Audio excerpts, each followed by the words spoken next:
All right, we are at number 16 of our rankings of the 50 greatest player of all time. And that spot goes to Boris Spassky.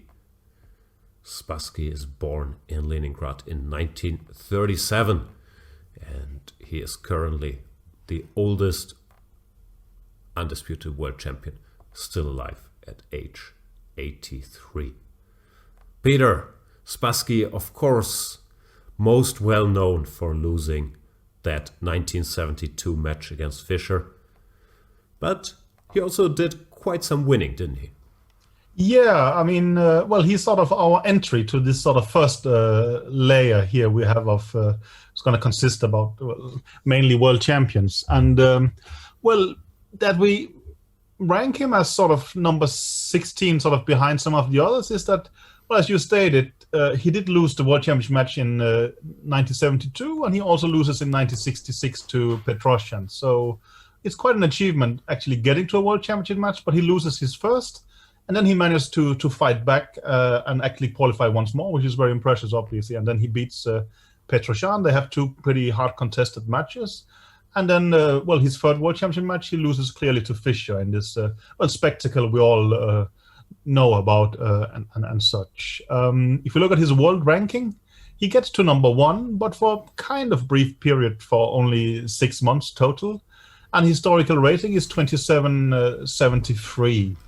So, I mean, that is obviously very impressive, but still maybe less so compared to others. And, well, I think that's why we put him, let's say, only at 16th place, despite actually having played 3 World Championship matches and won one of them in a way. And, well, I think Spassky is incredibly impressive as a player. I mean, I think he played the candidates match with Larsen in Malmö, and they made a small booklet there by Lars Gran, and I was sort of asked to analyze the games, and I did so with modern computers, and Spassky played very, very well. I mean, I have a lot of respect for him as a player and sort of as a sports person, but I think he was very ambitious on the way up, but then somehow later he seems to not care enough to repeat it and stay there in a way, and that's why, well, we're putting him sort of quote-unquote only in the 16th place, right? Yeah. Also, without jumping ahead, but there is a lot of competition in his era. Probably it's very hard to compare with earlier champions, but some of these guys we might still see, like Petrosyan, Tal, Botvinnik, and so on and so forth. There are just many, many top players, including some that we've already covered. So to get to these matches twice to make it through the candidates is an achievement, but he does not quite have the, whatever you want to call it, longevity of the others as a top player, which is also very understandable, of course, after this 1972 match, which must have been special for anybody.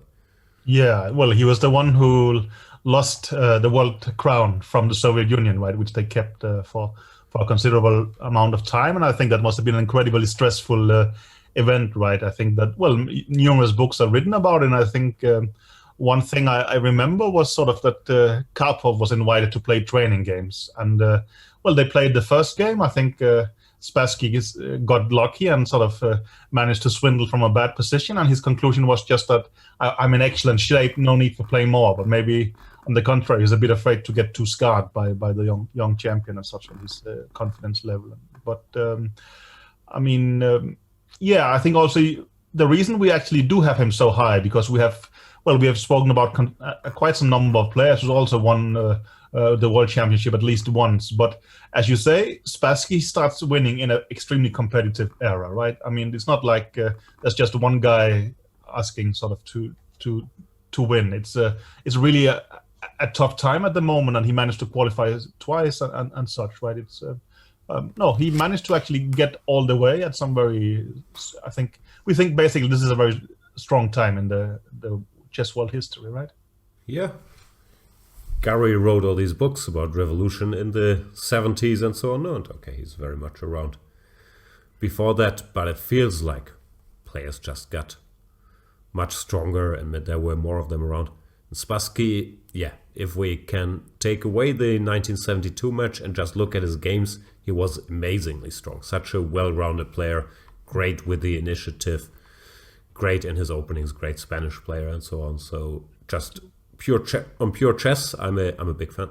No, I agree, and I think also I agree with you that something is happening in this period. If you jump back 30 years, chess looks different, and I'd say that Spassky looks much more modern, well, which he also is, you can argue, but sort of that it seems to be some kind of jump in chess strength, right? Yeah, so of course one can debate, and we have plenty. How do you rank, especially these guys that are the one-time world champions from that era, like Tal, I think Smyslov, Spassky, Petrosian wins twice, and so on. That's just a tremendous group of players, and they all did manage to win their world championship. Spassky, yeah. On pure chess, I'm a giant fan. I think on results, on dominance, you can make a case. Well, it's very, very close. Like you can make I think a it's case very for close. either I think of these he's guys, sort like of, with top. they're only 6 months as number one, and maybe also I think well, that's why we put him where he does, and I think also, well, he lacks the ambition. I mean, he's not trying that hard to stay there for forever and such. But Is that, anyway. am I making this up, or did he say, or at least it was assumed, that the times as world champion were the unhappiest of his life, and that he found it very stressful? I recall something like I think so. I mean, we spoke about it with Öve when I quoted Donner, and I think Donner also said something. He was basically debating the burden of the title, and he's also talking about Spassky there. Well, I mean, Donner is also trying to entertain, but there'll always be some kind of grain of truth in it. And I think you're right that Spassky didn't seem overly to enjoy it, and especially, well, I mean, you become the chosen one who has to fight for the pride of the Soviet Union against a formidable challenger and such. I mean, it sounds very unpleasant. He also, I mean, well, he even moved to France, right, and such. So, I mean, yeah. That's an extreme measure, if we've ever heard of any. All right, let's look at some chess. He's playing against your boy, Bent Larsen, with the black pieces. Spoiler Exactly. alert. This is the board one of the, what is it called? The Soviet Union against the world.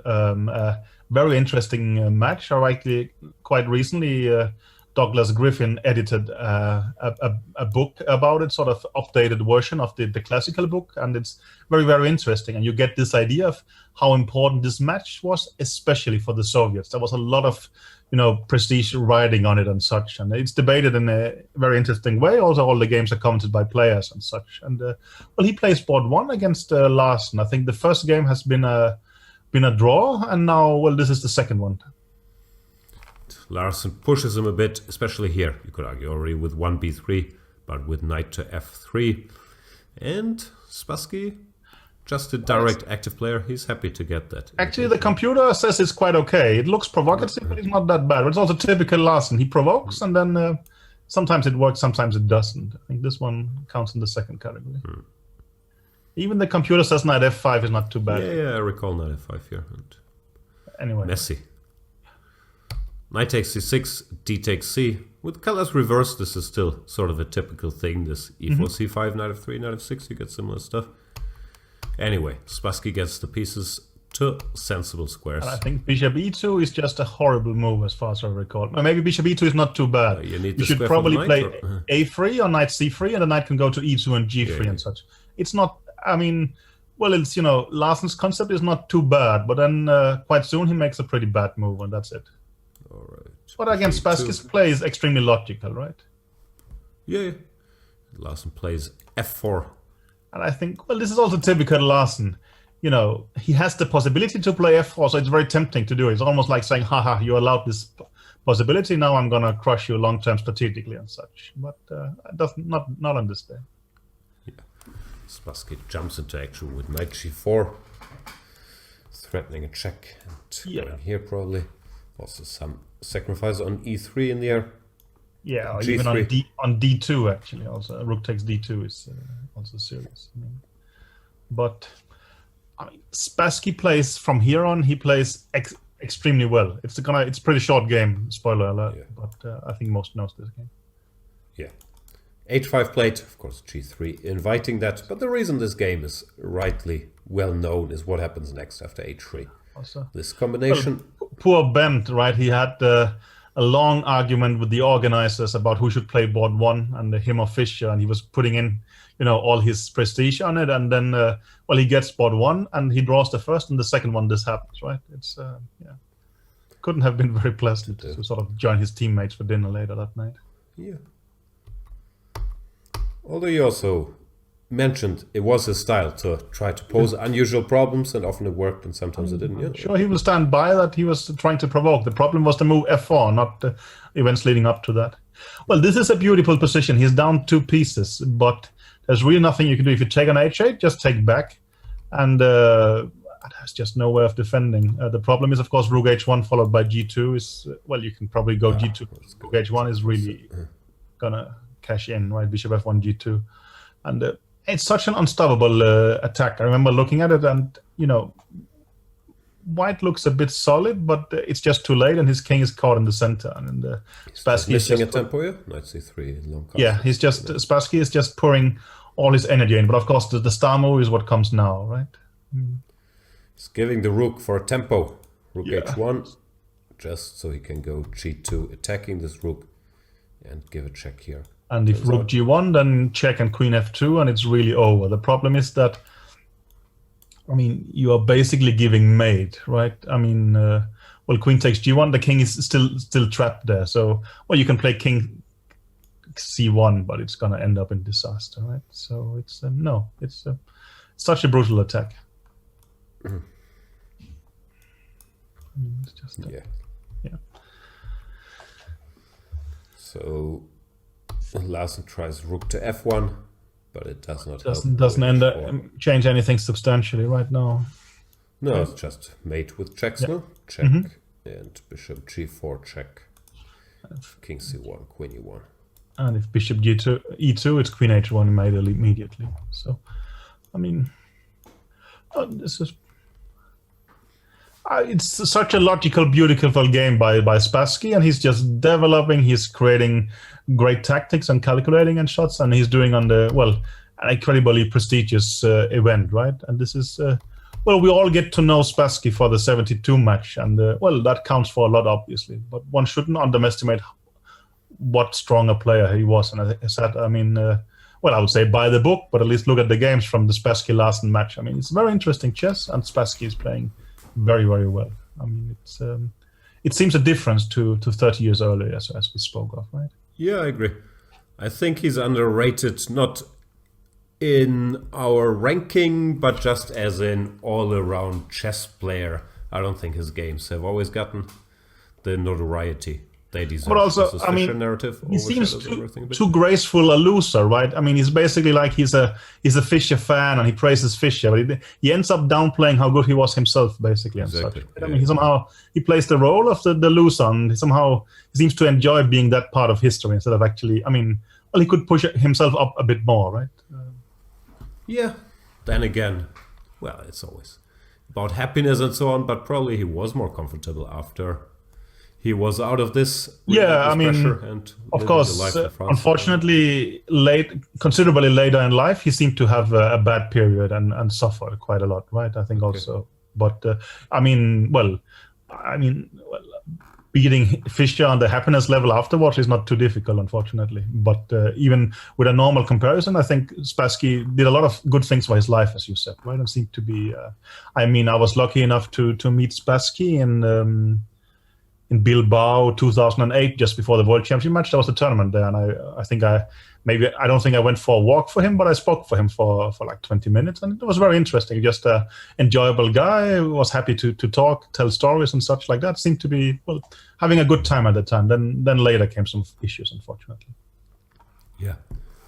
Big fans of Mr. Spassky at 16. And thank you for watching.